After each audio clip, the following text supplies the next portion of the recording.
Hello नमस्कार साथियों, आप सभी का स्वागत है आरबी क्लासेज में। मैं मुरली विजय आप सभी को बताना चाहूँगा इंग्लिश के अंदर ग्रामर कितनी इम्पोर्टेंट होती है, क्योंकि ग्रामर एक रूप से इंग्लिश की जो भी अपन रिटेन क्षमता है उस क्षमता को बढ़ाने के लिए बहुत ही ज़्यादा नेसेसरी होती है, आवश्यक होती है। आज हम उसी ग्रामर की कुछ पहलुओं को जानेंगे कि ग्रामर को किस तरीके से अपन इस्तेमाल लेते हैं as a usually use in your sentence and speaking improve English language and grammars is are necessary part of a language. देखिए, ग्रामर चाहे हिंदी की हो या इंग्लिश की हो बहुत ही ज़्यादा ज़रूरी होती है तब जब अपन एक तरीके से वाक्यों की शुद्धता को ध्यान में रख के बनाते हैं, तब अपने को ग्रामर का ज्ञान होना बहुत ही ज़्यादा ज़रूरी है। उसी पे चर्चा करेंगे अपन। देखिए, पार्ट ऑफ स्पीच, उसके भाग जैसे एडवर्ब है, एडजेक्टिव है, कंजक्शन है, उनके बारे में अपन जानते हैं। उनके बारे में अलग अलग अपन पढ़ेंगे बारीक रूप से। आज अपन पढ़ रहे हैं एक टॉपिक, ऐसे टॉपिक के बारे में जो कि सेंटेंस को संयुक्त करने के लिए बहुत ही ज़्यादा ज़रूरी है। सेंटेंस को एक तरीके से सही अरेंजमेंट करने के लिए उसकी अपने को डिमांड सबसे ज़्यादा होती है। उस टॉपिक का नाम है, आप जानते हो, टेंस। जी हाँ, आप सभी इस टॉपिक को शुरुआत से ही पढ़ते आ रहे हैं, लेकिन आज अपन देखते हैं 6th क्लास में हमने पढ़ा, 5th क्लास में पढ़ा, लेकिन आज भी अपन को उसी टॉपिक की आवश्यकता होती है। उस टॉपिक को फिर से पढ़ने की आवश्यकता होती है। उसमें आज भी अपन का कॉन्सेप्ट है वो क्लियर नहीं है। What is reason? देखिए, रीज़न साफ है, हमने चीज़ों को सही तरीके से नहीं पढ़ा, हमने केवल रट्टा लगाया है रूलों का, रूल को रटा है अपन ने। तो सबसे पहले मैं आपका ये डाउट क्लियर कर देना चाहूँगा कि अपने को रटना तो बिल्कुल नहीं है। सबसे पहले रटंत विद्या को स्केप करो, स्मार्टनेस को एंटर करवाओ।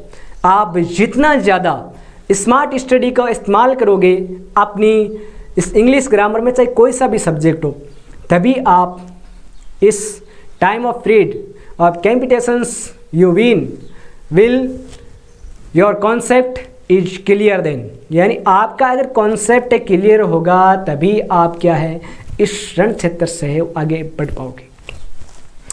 देखिए, ग्रामर की अगर मुख्य रूप से रीढ़ की हड्डी की बात करें, अरे जिस प्रकार से व्यक्ति के रीढ़ की हड्डी मनुष्य होता है, मनुष्य के अगर रीढ़ की हड्डी नहीं हो तो उस बैंड हो जाता है। क्या हो जाता है?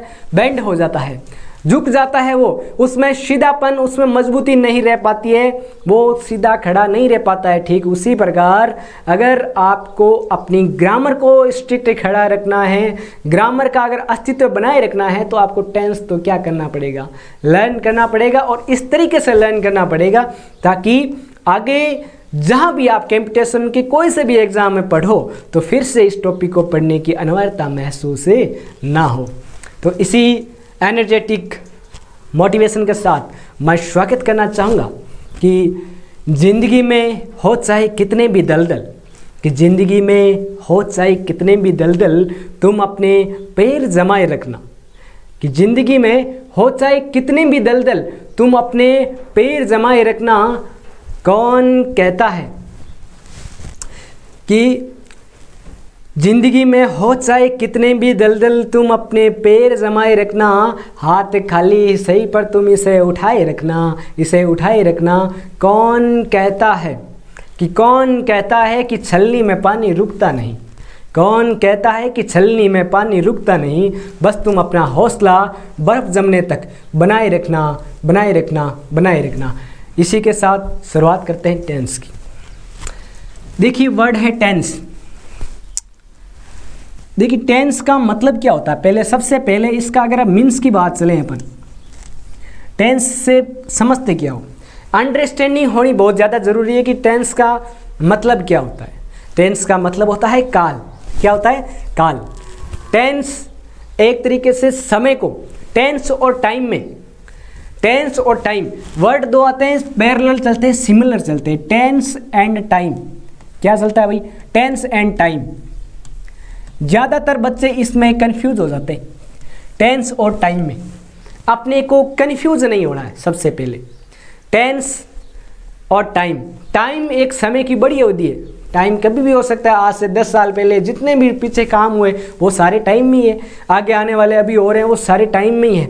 इसको फिक्स कर सकते हैं क्या कि टाइम क्या हुआ, अभी कोई किसी ने बोल दिया कि टाइम अभी 7:10 हुए। अब अपने को पता है कि 7:10 सुबह के हुए कि शाम के हुए कि बस इतना लिखा हुआ है 7:10, यानी केवल टाइम से अपन उस फिक्स चीज़ पे नहीं जा सकते कि वो कौन से समय में हुआ है, कितने पहले कितने बाद में, कब किए, अब की है या पहले की है, ये चीज़ें अपने वो डिसाइड नहीं कर पाते। ये चीज़ हमें बताता है टेंस। टेंस हमें बताता है कि कौन सी चीज़ें कब हुई है। टेंस हमें एक ऐसी पहचान देता है कि वो एक टाइम ऑफ पीरियड, समय की अवधि को बता देता है, अवधि को एक्सप्रेस करता है कि ये अवधि इस समय की है।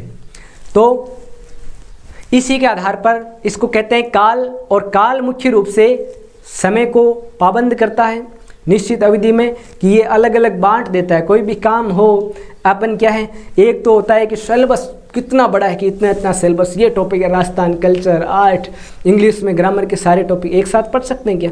अरे पॉसिबल ही नहीं है। लेकिन पॉसिबल कब होता, जब अपने को शॉर्ट में दिया जाता। अपन बोलते हैं ना एनर्जी बूस्ट है, खाना एक साथ नहीं खा सकते, अपन निवालों में खाते हैं, छोटे छोटे टुकड़ों में, तभी अपने वो क्या है उस चीज़ को अपन पूरा कर पाते हैं। ठीक उसी प्रकार अपन छोटे छोटे टुकड़ों में पढ़ेंगे टेंस। टेंस का मतलब होता है काल। देखिए टेंस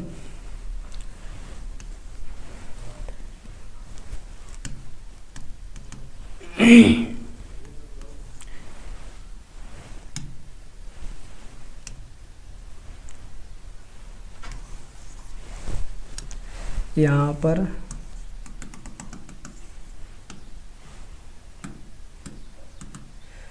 पर देखिए टेंस की अगर अपन बात करें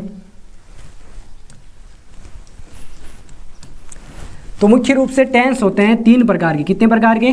3 प्रकार के। समय के आधार पर 3 प्रकार के होते हैं टेंस। सबसे पहले अपन देखते हैं प्रेजेंट टेंस। कौन सा देखते हैं? Present tense.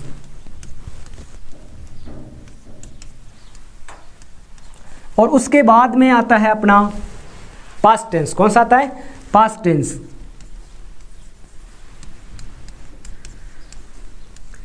और थर्ड की बात करें तो वो आता है, आप सबको पता होगा, फ्यूचर टेंस।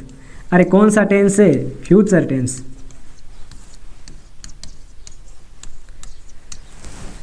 ये तो अपने आपको बातें पता होगी कि पास्ट, प्रेजेंट और फ्यूचर, पास्ट, प्रेजेंट और फ्यूचर, प्रेजेंट, पास्ट और फ्यूचर। वर्तमान काल, पास्ट का मतलब भूतकाल। अब देखिए वर्ड क्या होते हैं। इंग्लिश को अपने हवा बना रखा है कि इंग्लिश के वर्ड याद नहीं होते, वो के भी याद नहीं होती, कैसे शब्द है कहीं ना कहीं इंटरलिंक्ड होते हैं हिंदी से। अब देखिए पास्ट का मतलब आप देखते हो, मैं इसी वर्ड को समझा देता हूँ। पास्ट का मतलब होता है भूतकाल। अरे क्या होता है भाई? भूतकाल। सभी जानते हो, पढ़ते हो भूतकाल। अब बताओ कि भूतकाल, भूत होते हैं, उनकी अवस्थिति कैसी होती है? अरे भूत मतलब मरे हुए व्यक्ति को कहते हैं भूत। अब ऐसा तो है नहीं कि व्यक्ति है, मान लो किसी की डेथ हो गई और डेथ होने के बाद में अपने मिथ्या विचार चलते हैं कि वो भूत हो जाता है, और भूत होने के बाद में मतलब ऐसा थोड़ी अब वो काम कर देगा सारे, ये नहीं कर सकता। यानी भूत वर्तमान में हमारे कार्य को प्रभावित नहीं कर सकता। तो भूतकाल का मतलब यही है कि ऐसे कार्य जो पहले हो चुके हैं, जिनमें हम अब ना तो कोई इम्प्रूव कर सकते हैं, ना तो हम कोई सुधार कर सकते हैं, और ना ही उसमें क्या है कोई कम या वैसी कर सकते हैं, यानी कम या अधिक कर सकते हैं। ऐसा अपन उसमें बिल्कुल भी चेंज है वो नहीं कर सकते। ऐसे काल भूतकाल कहलाया। यानी देखो नाम से ही क्या अपनी परिभाषा दे रहा है। अरे कहावत है ना मारवाड़ी के अंदर कि पूतरा पगे पालने में छाना को नहीं रहे। अब बात है कि आदमी को चेहरा बता दिया करे, कि तेज बता देता है कि ये आदमी कैसा, आपको मतलब क्या कहना चाह रहा है। अपन कह रहे हैं ना, ये तो मतलब इसके तो चेहरे के हाव भाव से ही नहीं लग रहा है कि ये हमें हाँ में उतर देगा। है ना। हाँ का मतलब है कि अपन भाई नौकरी की, अगर आप मेहनत ही नहीं करते हो, आप इसमें जो चीज़ें अभी अपन पढ़ रहे हैं उन पर अगर आप ध्यान नहीं देते हो तो क्या उस चीज़ को ग्रहण कर पाओगे? नहीं कर पाओगे। तो आपको बस इतना ध्यान रखना है, अपने को कोई ना कोई एक ऐसी बात को कनेक्ट करना है प्रत्येक चीज़ से, ताकि उस चीज़ से क्या है आगे का विचार है हमारा स्पष्ट हो सके। यानी इसके बारे में है। अब अपने को कन्फ्यूजन है वो कभी नहीं होना है ज़िंदगी में। पास्ट भूत, हिंदी का भूत, भूत का मतलब वो कुछ सुधार नहीं कर सकता। अब देखिए इतनी बात तो ये हो गई भाई। कुछ काम, जैसे कुछ काम अपन देखते हो कि आप एक 3 टाइम होते हैं, जैसे युवा अवस्था, किशोर अवस्था, प्रौढ़ अवस्था, मतलब 3 अवस्था ले ली चाहिए। आप बाल्यकाल की ले लो, कोई सी 3 अवस्था ले लो, यानी 3 अवस्था, जिसमें एक अवस्था, जैसे मान लो कि अभी आप किशोर अवस्था में हो तो आपने जो बाल्य अवस्था है वो जा चुकी है, अब आपका बाल्य वापस नहीं आने वाला है। एक आपकी जो किशोर अवस्था है जो भी चल रही है वो मान लो प्रेजेंट टेंस है, आगे प्रौढ़ावस्था आने वाली है तो वो मान लो आपका फ्यूचर टेंस है। या फिर अगर अपन दूसरी एग्जाम्पल में बात करें तो मान लो कि आप 9th क्लास में हो, क्लास की बात कर लो कोई सी सेशन में, 9th क्लास के हो, 9th क्लास आप पास करके 10th क्लास में आ गए हो, यानी वर्तमान में आपकी 10th क्लास है, आगे कौन सी में जाओगे? 11th में जाओगे। तो 11th अपना फ्यूचर, 10th कौन सा हो गई? 10th अपना वर्तमान, और जो आप पीछे पास कर चुके हो अब 9th में देखो कहीं फेल हो जाते हैं या फिर मतलब कम नंबर, जो भी आपने गलतियां की, अब उसमें जाके वापस पास्ट में जाके सुधार कर सकते हो क्या? नहीं कर सकते। तो इसी के बेस पर आधारित होता है टेंस। देखिए टेंस, इसमें ये तो था टेंस। टेंस का मतलब काल। अब एक वर्ड आता है अपने सब, क्या आता है? सब। जैसे सबवे, आपने देखा होगा मीनिंग, सबवे। सबवे का मतलब होता है उपमार्ग। क्या होता है? उपमार्ग। और उसी प्रकार टेंस के पीछे अगर सब लग रहा है तो सब लग रहा है मतलब क्या कहना चाह रहा है? मतलब ये कहना चाह रहा है कि उपकाल। अरे कौन सा काल है? उपकाल। सब टेंस का मतलब होता है उपकाल। सब टेंस यानी उपकाल, उपकाल। इस तरीके से आपने को पढ़ना है। उपकाल कितने हुए? प्रत्येक टेंस के 4 उपकाल। अब 4 उपकाल कैसे कैसे होंगे, कौन कौन से होंगे वो मैं बता देता हूँ। देखिए प्रत्येक टेंस के 4 उपकाल कौन कौन से होते हैं? सब टेंस, हेडिंग है अपना सब टेंस। देखिए रटना बिल्कुल भी नहीं है अपने को। कैसे? कि कोई भी कार्य होता है, अब ऐसा नहीं कि कोई कार्य लगातार चलता ही रहेगा। हो सकता है क्या? संभव नहीं हो सकता ना। जैसे एग्जाम्पल के रूप में अपन बात करें, मान लो आपको राजस्थान से कहाँ जाना है? महाराष्ट्र जाना है। राजस्थान स्टेट से महाराष्ट्र जाना है, यानी आपने दूरी तो क्या है अब स्टार्ट कर दी। आपकी जो जर्नी है, जो यात्रा है आपने स्टार्ट कर दी। तो महाराष्ट्र बताओ, ऐसा नहीं है आपको चलते ही जाओगे महाराष्ट्र आएगा ही नहीं, बिल्कुल आएगा। निश्चित टाइम पे अगर आप दूरी तय कर लेते तो महाराष्ट्र भी आएगा। यानी आप एक काम को शुरू कर देते तो उसका क्या आता है? एंडिंग पॉइंट भी आता है। क्या आता है? Ending point. यानी एक काम, देखो एक काम तो होता है साधारण जो आप हमेशा करते हो। जैसे साधारण के अंदर अखबार पढ़ना, सुबह उठना, खाना करना, घूमने के लिए जाना। जैसे अगर स्पेशली मैं बताऊं तो मेरे दोस्त हम जाते हैं सुबह करने के लिए, मतलब दौड़ करने के लिए, सुबह योगा भी करते हैं और सुबह अखबार पढ़ते हैं, बढ़िया मतलब खबर। और सुबह नाश्ता करके स्कूल के लिए जाते हैं। ये सारी अपनी क्या रूटीन है, हमेशा डेली रूटीन है अपनी जो होनी चाहिए। तो ये आप प्रतिदिन जो भी प्रतिक्रियाएं, जो भी आप एक्शन है वो दोहराते हो, वो तो क्या हो गए? साधारण हो गए। अपन ये नहीं देखते क्या? अपन ये देखते हैं कि अरे ये तो काम अपने भाई डेली का काम है, ये तो काम डेली करता है तू, अपने बाएं हाथ का खेल है। अपन बोलते हैं ना मारवाड़ी में कि अरे यार तो बाएं हाथ का खेल है, या तो कराई सांपा। तो ये आपका साधारण काम है। और साधारण काम हमेशा कहाँ आता है? सिंपल के अंदर आता है। कुछ काम होते हैं जो लगातार, यानी लगातार, जैसे अभी चल रही है अपनी क्लास, क्या चल रही है? लगातार चल रही है। आप अभी पढ़ रहे हो बड़े ही शांत, मैं देख सकता हूँ आप सभी को। वहाँ पर वो देखो वेट पर बैठा और वो नोट्स बना रहा है। बिल्कुल आप सही रास्ते पे हो। यही बोल रहे कंटिन्यू अवस्था है अपनी, अप्रत्यक्ष रूप से जुड़े हुए, लेकिन क्लास आपकी आंखें देख रही है फ़ोन को और मैं आपको पढ़ा रहा हूँ। ये लगातार अवस्था है। लगातार का मतलब कंटिन्यू अवस्था, जिसका एंडिंग पॉइंट नहीं हो। आप जैसे यहाँ से चल रहे हो ऐसे, आपका एंडिंग नहीं हुआ, अब क्लास कहाँ कब खत्म होगी ये पता नहीं, हम शुरू कर लिए, अब क्लास अपनी कितनी भी चल सकती है, अपने मूड पर है, जितना अपन सीख सकते हैं उतना एनर्जेटिक है उतना सीखेंगे। तो ये होता है कंटिन्यूज अवस्था।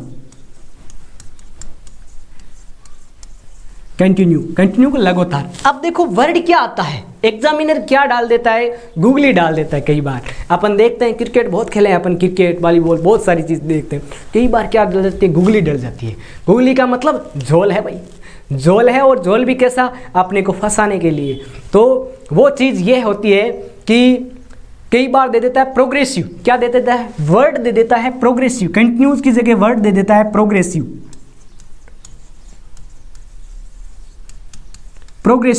अब बताओ प्रोग्रेसिव का मतलब क्या होता है। प्रोग्रेसिव का मतलब भी क्या होता है, विकासशील होता है, यानी बंदा प्रोग्रेसिव है, अभी उसकी प्रोग्रेस है वही नहीं है। अपन बोलते हैं ना, एक तो होता है डेवलप हो चुका है, डेवलप यानी विकसित। अपन देखते हैं विकसित के अंदर बहुत सी कंट्री आती है, जैसे अमेरिका, चीन, ये विकसित देश के अंदर माने जाते हैं। लेकिन अपना भारत बताओ विकसित है विकासशील, विकासशील है। अभी अपन खुद अपन युवा है, और युवा अभी अपन देखो पढ़ रहे हैं, किताबें पढ़ रहे हैं, ज्ञान अर्जित कर रहे हैं, अपनी जो माइंड की शक्ति है उसको बढ़ा रहे हैं, और क्या अपने देश को बढ़ा तो रहे हैं, प्रयोग भी करेंगे। अपन इंग्लिश बोलेंगे क्योंकि यूनिवर्सल लैंग्वेज है, इंग्लिश यूनिवर्सल लैंग्वेज है, वहाँ प्रयोग करेंगे। तो वहाँ पर क्या है, अपनी एक तरीके से उच्चतम रूप में अपन विकसित अवस्था में अभी नहीं आए, विकासशील अवस्था में अपन चीज़ें सीख रहे हैं। तो जब भी सीखने की आ जाए, लर्निंग प्रोसेस आ जाए, उस समय टेंस होता है अपना, कौन सा, अपना टेंस होता है प्रोग्रेसिव या कंटिन्यूस। यानी अब अपने को कंफ्यूज नहीं होना है कि कहीं भी नाम अगर आ जाए प्रोग्रेसिव या कंटिन्यूस, तो कौन सा टेंस होता है, कंटिन्यूस टेंस होता है। ये सारों में समान होते, सिमिलर चलता है। अब देखो कुछ काम तो ऐसे होते हैं, आज नॉर्मल अपन की बेसिक बातें चलेगी, मुख्य रूप से उसके बारे में जानेंगे कि क्या क्या होता है। कि देखो कुछ काम तो लगातार पास्ट में भी हुए होंगे, जैसे मान लो कि मैं एग्जाम्पल के रूप में, मैं बचपन में बहुत ज़्यादा शरारती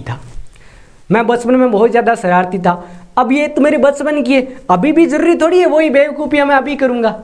अभी तो क्या है, हम सब सेंसिबल हो गए, समझदार हो गए। तो कुछ काम जो नॉर्मल थे हम पास्ट में करते थे, लेकिन अब वो नहीं कर रहे। तो कुछ साधारण काम हम पास्ट में कर रहे थे, तो कौन सा हो गया, पास्ट सिंपल। यानी एक पीछे चले जाओ, बस कहाँ जाना है अपने को, यानी पास्ट के सिंपल में चले जाना है। पास्ट, प्रेजेंट और फ्यूचर, पास्ट, प्रेजेंट और फ्यूचर। पास्ट में कुछ काम सिंपल हुए, कुछ काम क्या हुए, सिंपल तरीके से हुए, कुछ काम क्या हुए, कंटिन्यू लगातार अवस्था में हुए। जैसे मैं जब 11th क्लास में पढ़ रहा था, तब क्या था, 11th क्लास में पढ़ रहा था तब बहुत ज़्यादा होशियार था, ऐसा मान लो। नहीं, होशियार था उस समय की स्थिति है, कोई काम है बोला होशियार था, अब स्थिति नहीं है, पहली स्थिति थी। आप जब 8th क्लास में पढ़ते थे तो बहुत ही ज़्यादा मजाकिया अंदाज वाले व्यक्ति हुआ करते थे, मतलब उस समय आप मजाकिया अंदाजे में बातें करते थे, लेकिन अब वो नहीं कर रहे। तो यानी एक एक्टिविटी, आपका एक काम है वो पहले का है, अब का नहीं है, पहले का। जो भी कुछ साधारण काम है पहले के थे, कुछ काम आपने पीछे वर्तमान जो बीते वर्षों में किए लगातार काम थे, और कुछ काम पूर्ण कंटिन्यूज।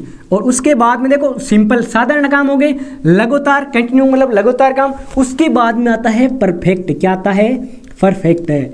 अरे परफेक्ट है, अपन बोलते हैं ना ये बंदा भाई परफेक्ट है, अपने काम में लापरवाही तो ये करता ही नहीं है, लापरवाही नहीं करता है, दिल का सच्चा है, एकदम जो दे वो काम कंप्लीट। ऐसा नहीं है कि हवा में बातें फेंकता ही जाए। यानी परफेक्ट यानी रहता है पूर्ण बिंदु। जैसे एग्जाम्पल के रूप में अगर अपन बात करें,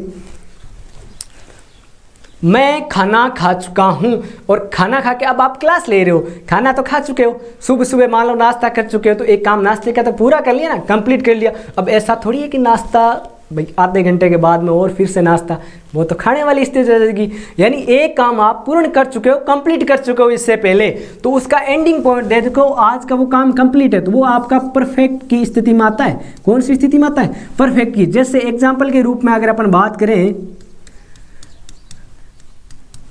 जैसे मान लो हमने नाउन पढ़ लिया, नाउन का मतलब संज्ञा, नाउन टॉपिक पढ़ लिया। अब आपने नाउन पढ़ लिया तो मतलब पढ़ लिया तो पढ़ लिया। अब कोई पार्ट है, नाउन टॉपिक है, ग्रामर का, कर लिया तो कर लिया। वो काम क्या है, कंप्लीट दर्शाता है, तो वो परफेक्ट के अंदर आएगा। कोई भी काम परफेक्ट का मतलब है पूर्ण। और उसके बाद में देखो वर्ड आता है अपना, उसके बाद में आता है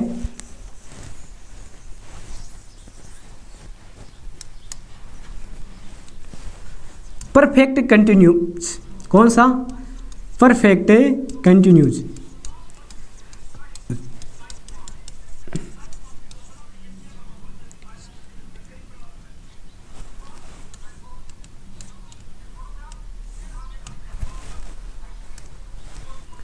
यहां पर देखो, परफेक्ट का मतलब पूर्ण और कंटिन्यूस का मतलब है, कंटिन्यूस का मतलब होता है लगातार। अब देखो पूर्ण और लगातार, जी बिल्कुल, बहुत अच्छी बात कही आपने। मतलब पहले तो सिंपल लिया, फिर कंटिन्यूस लिया, फिर परफेक्ट लिया, अब दोनों साथ में कैसे, ये तो आपने कॉमन कर दिया। लेकिन ये कॉमन देखो किस चीज़ के लिए है, ये बता देता हूं मैं आपको।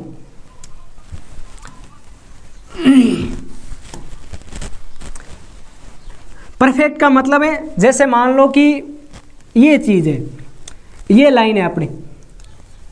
अब यहाँ पर मेरे को जाना है, मान लो गुजरात जाना है मेरे को। कहाँ जाना है? गुजरात। और मैं अभी हूँ कहाँ? मैं हूँ मान लो राजस्थान, राजस्थान, ठीक है। और यहाँ तक मैंने अपनी दूरी तय कर ली। अब गुजरात जाना होगा मेरे को, तो मेरे अंदर दिमाग में माइंड में मैप तो चल ही रहा है, मैप चल रहा है। मैं मान लो पहुँच चुका हूँ भाई। मैंने शुरुआत कहाँ से की? नागौर का रहने वाला हूँ, मैं जोधपुर तक पहुँच चुका हूँ, ठीक है। जोधपुर या सिरोही तक मान लो, सिरोही तक पहुँच चुका हूँ, ये सिरोही मान लो। और मेरे को गुजरात जाना, अभी मैं पहुँचा तो नहीं हूँ ना, नहीं पहुँचा। यानी मैंने काम क्या किया है? आधा काम किया। राजस्थान से मैं रवाना हुआ और आ गया सिरोही तक, यानी इतनी मैंने यात्रा क्या कर ली भाई, इतनी यात्रा मैंने कंप्लीट कर ली, आधी यात्रा कंप्लीट कर ली। मेरे को जाना भाई यही था, सिरोही नहीं जाना था, आपको जाना था गुजरात। यानी आधा काम तो आपने क्या किया? पूर्ण कर लिया। तो परफेक्ट का मतलब क्या होता है? पूर्ण। आपने काम पूर्ण कर लिया तो कुछ परफेक्ट। आगे क्या रहा है? कंटिन्यूस, यानी कुछ काम का कुछ हिस्सा है वो पूर्ण और कुछ हिस्सा अधूरा, यानी उसको अभी करना है, अभी अपने को रुकना नहीं है, तो वो कंटिन्यूस अवस्था कहलाती है। कौन सी अवस्था कहलाती है रे भाई? कंटिन्यूस अवस्था, यानी लगातार। तब आ जाता है, ऐसी कंडीशन में परफेक्ट कंटिन्यूस है वो आता है।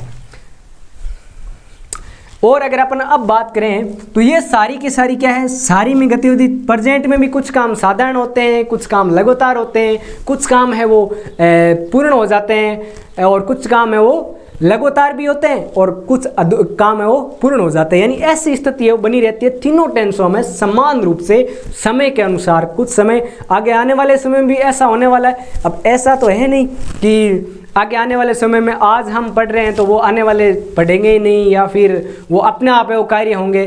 देखो कार्य होंगे, लेकिन उनको कुछ ना कुछ तो क्या करनी पड़ेगी, मेंटली और फिजिकली है वो मेहनत तो करनी पड़ेगी, कुछ ना कुछ तो उसे करना पड़ेगा। ऐसा तो है नहीं कि अपने आप वो ड्रेस से पहनी जाएगी, नहाने वाले सारे काम अपने आप हो जाएंगे, अपने आप नहीं होंगे, खुद को करने पड़ेंगे। यानी कुछ काम जो अभी हम कर रहे हैं, पास्ट में करते हैं, वो वर्तमान में भी कर रहे हैं और आगे भी कर रहे हैं। अब ऐसा तो नहीं है कि अपन क्या है, जो भाई अपने पूर्वज थे वो पानी पीते ही नहीं थे, उनको प्यास लगती ही नहीं थी। अरे लगती थी या नहीं लगती? बिल्कुल लगती थी। बहुत शानदार स्टूडेंट हो आप, शानदार मेरे प्यारे साथियों का जवाब है कि बिल्कुल सर, वो भी पानी पीते थे, क्योंकि जिंदगी के लिए जीना है तो पानी तो क्या है, एक आवश्यक तत्व है और वो चाहिए।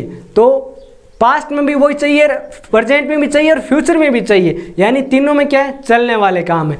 तो इसी प्रकार अपने को सब टेंस लेना है कि जो पीछे जैसे काम चले थे, काम का वे था, वो वर्तमान में भी है और फ्यूचर में भी है। तो इतनी बातें तो हमने ये देखी, इसकी मूल रूप से ऊपरी तौर से हमें रटने के लिए नहीं, बस जो भी। आप देखो प्रयोग कहाँ लेना है, अगर अपने को स्पीकिंग के अंदर प्रयोग लेना तो बिना सोचे बोल देना। प्रेजेंट सिंपल का कोई वाक्य जो आपको वर्तमान स्थिति के बारे में बताना हो, तो जैसे मान लो कि मैं अभी एक टीचर के पद पे हूँ, तो मैंने बोला आई एम ए टीचर, मैं क्या हूँ, टीचर हूँ। आपने कहा I am a student, I am a worker, I am a good boy. अरे बोल सकते हो, क्यों नहीं बोल सकते, आप बोल सकते हो। यानी बस सिंपल का वाक्य बोलना है, साधारण का जो कि आप प्रतिदिन है वो दोहराए जाते हो, नॉर्मल साधारण वाक्य हो तो वो सारे प्रेजेंट सिंपल के अंदर आते हैं। ऐसे ही अपने दिमाग में बस एक बार समझ लेना है कैसे भी वाक्य को। ऐसा नहीं कि अपन इसमें जो वर्क पहले से फॉर्मूले पढ़ते आ रहे थे कि सब्जेक्ट के बाद में क्या आता है भाई, प्रेजेंट सिंपल का सकारात्मक वाक्य देखते हैं तो सब्जेक्ट के बाद मेन वर्ब की first form plus SIS object, ऐसा फॉर्मूला। लेकिन अपने दिमाग में सीधा इतना टेंस है, वो टेंस से पकड़ होनी चाहिए, इतना एक तरीके से अपना विचार है वो स्पष्ट और साफ होना चाहिए कि हमें रूल का ख्याल ही नहीं है। मतलब प्रैक्टिस मेक्स परफेक्ट है, दिस इज राइट, है ना। ये बात अपने जीवन में पूरी तरीके से स्थापित होती है और इसी बात को आपको उतारना है। तो इसके बाद में अपन है वो अब शुरुआत कर लेते हैं टेंस की।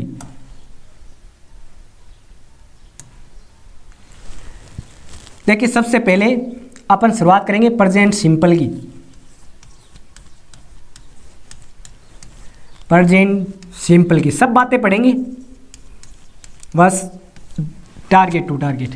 प्रेजेंट सिंपल आप हिंदी में पहचान इसकी पढ़ते होगी, ता है, ती है, ते है, ये पहचान आती है, ये तो अपने पढ़नी है हिंदी की पहचान, ठीक है। उसके बाद में क्या आता है प्रेजेंट सिंपल, यानी प्रेजेंट वर्तमान जो साधारण, जैसा वाक्य से साधारण, जैसे वर्तमान में कोई साधारण काम के रूप में अगर अपन बात करें तो अब बताओ कि एक वाक्य है कि हम पतंग उड़ाते, हम पतंग उड़ाते हैं। सीधा मैं वाक्य पे एक बार चलूं, ये वाक्य बताओ आप नॉर्मल है या नहीं है। वाक्य नॉर्मल है ना, पतंग उड़ाते तो भैया पतंग जैसे सीजन आती है पतंग उड़ाते तो उड़ाते हैं। अब एक वाक्य है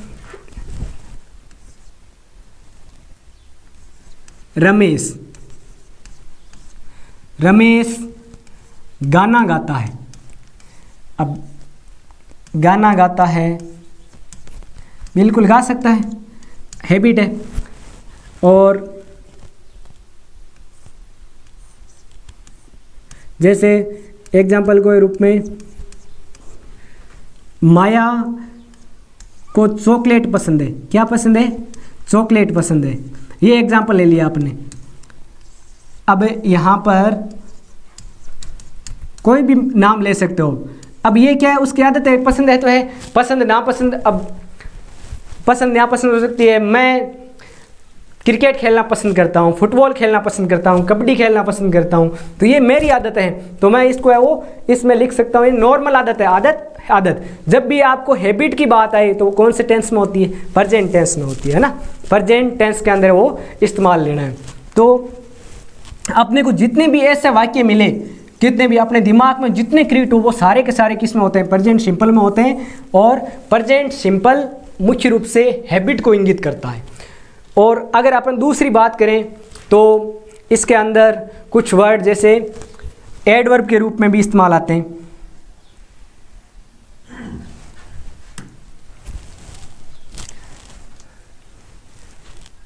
देखिए एक चीज़ होती है इसमें प्रेजेंट सिंपल के अंदर कि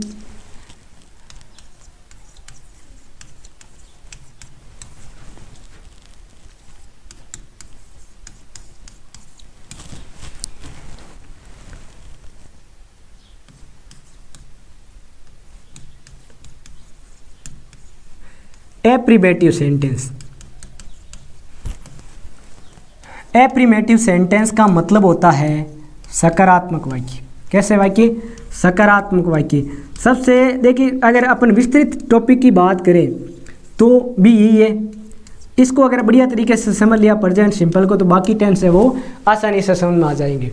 कैसे कि इसके अंदर देखिए एक होती है मेन वर्ब के अंत में क्या लगता है, इसकी देखो हेल्प, मेन वर्ब की फॉर्मे की बात करें अगर, मेन वर्ब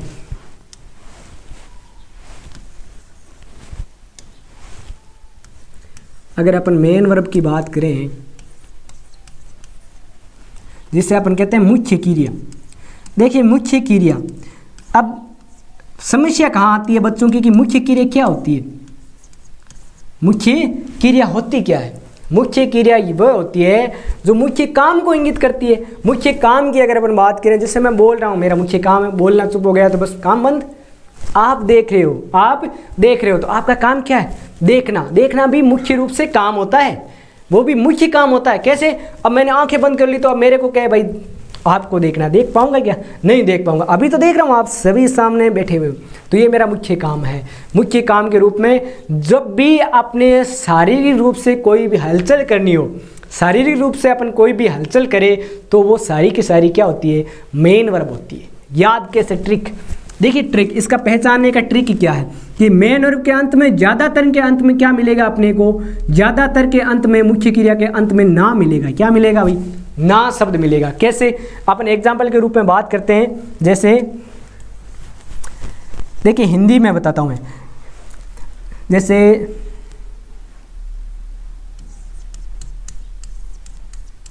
लिखना, रोना, खाना, हंसना। अब इन लास्ट में देखो, लास्ट में क्या वर्ड मिल रहा है अपने को? ना शब्द मिल रहा है। मिल रहा है नहीं मिल रहा? आप देख सकते हो स्पष्ट ना शब्द मिल रहा है लास्ट में। लास्ट में ना शब्द यानी अपनी पहचान निकल गई, अपना एक शॉर्ट टिक निकल गया कि मेन वर्ब हिंदी में अपने को दो बोल के देखने हैं कि हिंदी में अंत में क्या आ रहा है? ना आ रहा है क्या? तो मेन वर्ब होगी। या फिर आप देखो कि मेन वर्ब और ऑब्जेक्ट में कभी आपके कंफ्यूज हो जाए। इसमें ज़्यादातर पार्ट कितने होते हैं? देखिए, एक सेंटेंस को बनाने के लिए मुख्य रूप से पार्ट की अगर अपन बात करें तो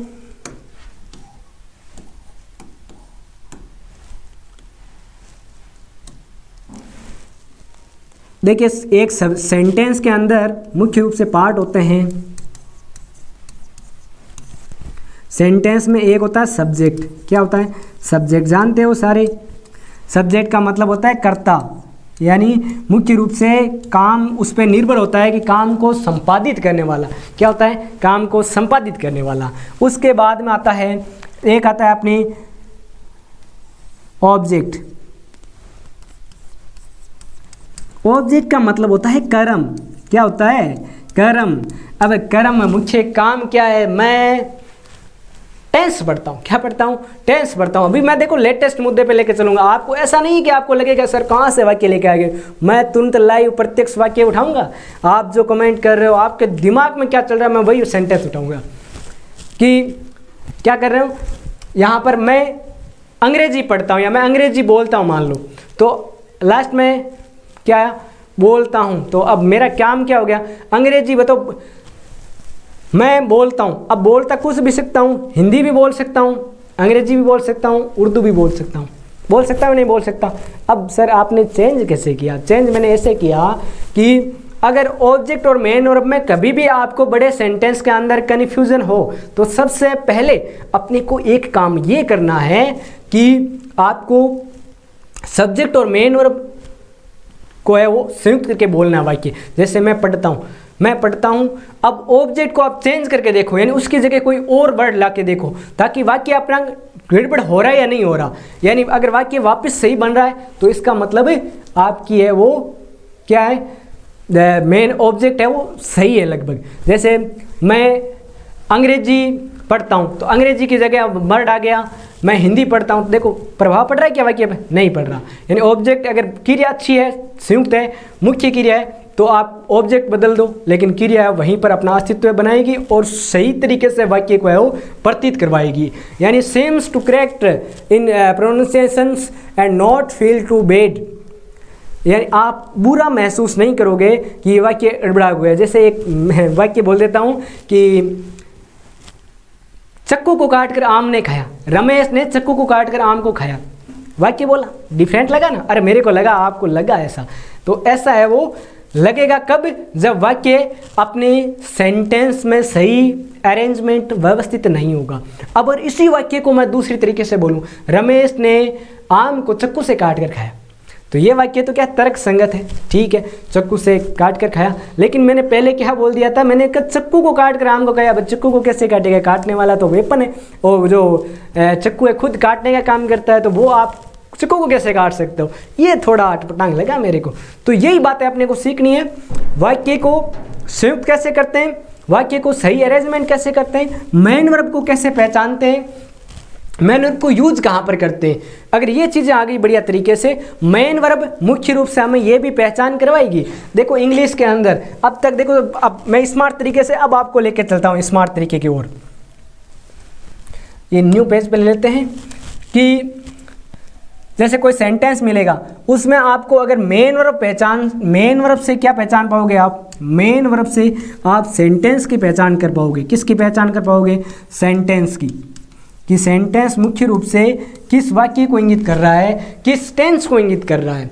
टेंस वर्ब डिनोट्स ए टेंस, यानी वर्ब क्या बताती है हमें, एक टेंस को बताती है कि टेंस कौन सा है। जैसे वर्ब की थर्ड फॉर्म आ गई तो अपने को पता है परफेक्ट होना है, चाहे पास्ट का हो, प्रेजेंट का हो, फ्यूचर का हो। तो ऐसे अपने को है मुख्य रूप से वर्बों पे ध्यान रखना है, याद करनी है, और कौन सी फॉर्म है वो ये भी याद करनी है अपने को चीज़ें। तो देखिए इसके अंदर प्रेजेंट सिंपल में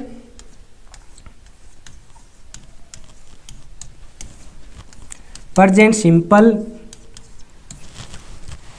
कि मेन वर्ब की कौन सी फॉर्म लगती है, मेन वर्ब की फॉर्म लगती है फर्स्ट फॉर्म। कौन सी फॉर्म, फर्स्ट फॉर्म, प्लस लगता है एस या ई एस। क्या लगता है, एस या ई एस। अब एस या ई एस लगने की शर्तें होती है दो। एस या एस लगेंगे, देखो कोई भी चीज़ अगर अपने को एक्स्ट्रा मिल रही है तो उसका कुछ ना कुछ तो क्या है, कुछ ना कुछ तो वो फायदा अपने उठा रहा है, शर्त लेके आता है। जैसे अपने को भाई अगर आपको ये चीज़ खरीदोगे तो आपको मिल जाएगी, भाई 100 रुपये की चीज़ है आप खरीदोगे तब मिल जाएगी, ऐसे थोड़ी मिल जाती है। अपने बोलते ना एक के साथ एक फ्री, एक के साथ एक फ्री, तो एक फ्री तब होगा जब अपन वो खरीदेंगे, वो चीज़ परचेज करेंगे तब होगा। तो उसी प्रकार अब मेन वर्ब की फर्स्ट फॉर्म प्लस एस या इस तब आता है जब इसके लिए क्या होती है, दो शर्तें होती है, दो शर्त होती है। एस या एस लगाने की दो शर्त लगता कहाँ है, मेन वर्ब की फर्स्ट फॉर्म के साथ लगता है एस या एस। कौन से टेंस में, प्रेजेंट सिंपल के। प्रेजेंट सिंपल के कौन से टेंस के कौन से भाग में लगता है, तो वाक्य का जब सकारात्मक प्रकार हो, सकारात्मक यानी एफर्मेटिव, सकारात्मक जिसमें ना तो कोई नहीं होगा न कोई प्रश्नवाचक का चिन्ह होगा, ऐसे वाक्य में लगेगा।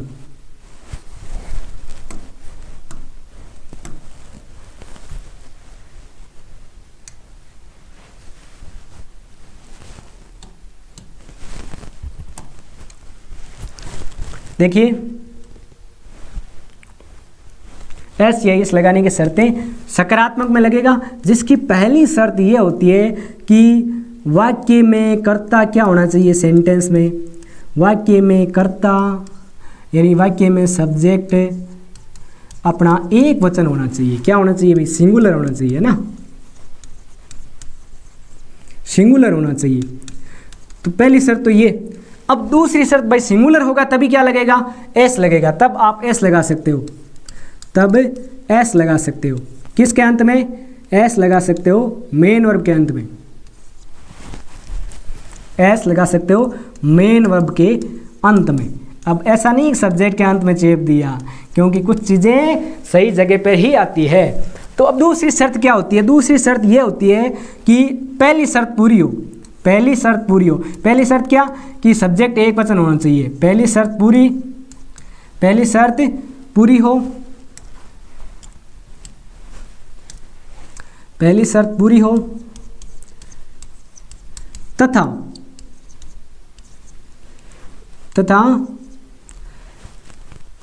मेन वर्ब के अंत में, मेन वर्ब के अंत में यानी अंतम, जैसे मान लो राइट क्या होती है, मेन वर्ब होती है ना, राइट का अर्थ क्या होता है, लिखना, तो ये मेन वर्ब होती है। तो अंत में ये वर्ड मिले अपने को, S double S C H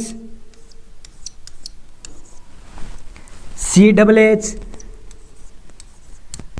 O X Z आदि। अगर ये शब्द मिल रहे हैं मेन वर्ब के अंत में, तब क्या लगा सकते हैं अपन, ई एस लगा सकते हैं। लेकिन ध्यान रखना पहली शर्त पूरी हो तब ई एस का प्रयोग कर सकते हैं। ईएस का प्रयोग करेंगे। तो ये चीज़ें अपने वो पूरी हुई। यानी सबसे पहले अपने को बस दो शर्तें आनी चाहिए कि मेन वर्ब के क्या लगता है, मेन वर्ब के अंत में, यानी क्या आना चाहिए, मेन वर्ब के अंत में ये आना चाहिए S double S C H C double H O X, S double S C H C double H O X. सबसे पहले वाक्य देखना है अपने को कि सकारात्मक है। जैसे राम खाना खाता है, सकारात्मक वाक्य, ऐसा तो ना नहीं करना ना हो, ना नहीं कर रहा, राम खाना क्यों खाता है, प्रश्नवाचक हो जाता है, प्रश्न कर रहे हो आप, तो ऐसा वाक्य तो है नहीं। तो ऐसा वाक्य नहीं है तो वाक्य सकारात्मक, और सकारात्मक वाक्य है तो सूत्र बनता है सकारात्मक वाक्य का, ये नोट कर लिया होगा आपने। तो सकारात्मक का सबसे पहले अगर अपन देखें फॉर्मूला, यानी वाक्य को कैसे फॉर्मूला, देखो सबसे पहले सकारात्मक में सब्जेक्ट ही रखेंगे, यानी फॉर्मूला जिसे अपन बोलते हैं सूत्र, मैथ का कोई भी तो फॉर्मूला सूत्र से है वो ज़्यादा है क्या आसानी से। अगर अपने को सूत्र आ रहा है तो कोई भी क्वेश्चन हो मैथ का आसानी से निकाल सकते हैं, बिल्कुल निकाल सकते हैं ना। ठीक उसी प्रकार है वो, ये निकालना है अपने को। सबसे पहले अपन क्या करते हैं, सब्जेक्ट, ठीक है, सकारात्मक वाक्य में सबसे पहले सब्जेक्ट रखते हैं, उसके बाद में क्या रखते हैं, मेन वर्ब। मेन वर्ब की कौन सी फॉर्म, मेन वर्ब की फर्स्ट फॉर्म, प्लस क्या रखोगे, एस या ई एस, प्लस क्या रखोगे, प्लस रखोगे ऑब्जेक्ट, ऑब्जेक्ट यानी अदर पार्ट जो भी बचे, और लास्ट में डॉट लगा दोगे। तो जैसे देखो एक वाक्य बना देता हूं मैं,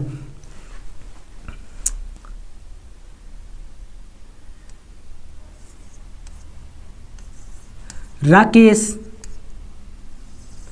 फुटबॉल खेलता है, क्या खेलता है, फुटबॉल खेलता है, ये एक वाक्य।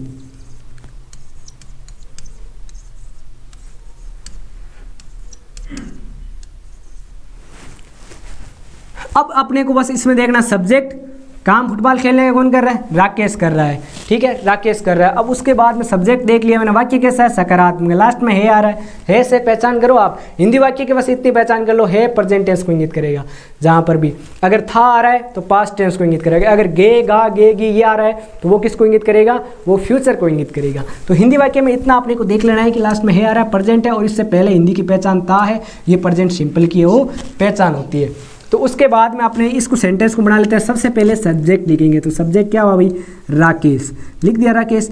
अब उसके बाद में क्या कर रहे हो आप, सब्जेक्ट के बाद मेन वर्ब ले रहे हो। अब मेन वर्ब बताओ, मुख्य काम खेलना है, जैसे मेरा काम खेलना है, मैं कबड्डी खेलता हूँ, क्रिकेट खेलता हूँ, मैं फुटबॉल खेलता हूँ, और जो खो खो है ये भी खेल लेता हूँ, कई बार है वो बैडमिंटन में खेल लेता हूँ। तो ये सारे खेल है, वो खेल तो कोई भी खेल सकता हूँ, मुख्य काम क्या है, खेलना, मुख्य काम क्या है, खेलना। तो ये काम अगर प्रतिक्रिया पूरी हो रही है तो वो क्या है, मेन वर्ब है। यानी लास्ट में अधिकतर मेन वर्ब कहाँ मिलती है, वाक्य के, हिंदी वाक्य के अंत में मिलती है, ये भी पहचान कर सकते हैं। तो देखो राकेश, उसके बाद मेन वर्ब, तो पले, खेलना का क्या होता है, पले, तो हम लिख देंगे पले।